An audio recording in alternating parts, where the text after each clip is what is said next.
College football season is almost over, and it was historic, thanks to changes in the playoff format and some drama that's been taking place behind the scenes.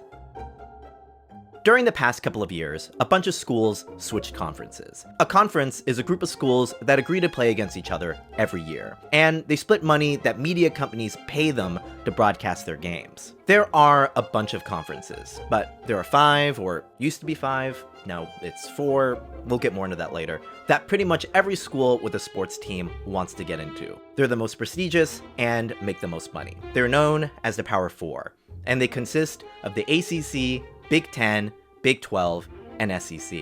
In 2021, Texas and OU announced that they were going to leave the Big 12 for the SEC. And this started a bit of a kerfuffle. UT's president said that the SEC was better positioned for the new college football landscape.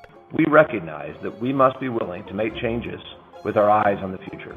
This was such a big deal that Texas Lieutenant Governor Dan Patrick got involved and started the Senate Select Committee for the Future of College Sports in Texas. UT and OU were the biggest schools in the Big 12, and other schools were afraid they might lose out on money and their power status. Those fears went away after they added a bunch of schools from a smaller conference. But then the Pac-12, who was a power conference, see where I'm going with this, lost 2 of their biggest schools, USC and UCLA. This is when things started to get really messy. The Big 12 started going after Pac-12 schools. As I said in my opening comments, we're exploring all options, and we're open for business.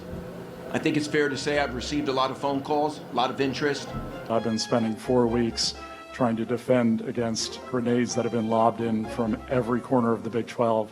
A couple of months later, the Big 12 renegotiated their media rights deal early, before the Pac-12, who was in the middle of negotiations. This might have undercut the Pac-12's negotiating power. They struggled to get a deal they were happy with. When the Pac-12 finally did present a deal, the schools were not happy with it, and most of them left for other conferences. 4 of their schools joined the Big 12, and 2 left for the ACC. Now the Pac-12 is expanding by adding schools from the Mountain West Conference. This comes after an agreement between the 2 conferences where the 2 remaining Pac-12 teams played against the Mountain West teams for the 2024 season.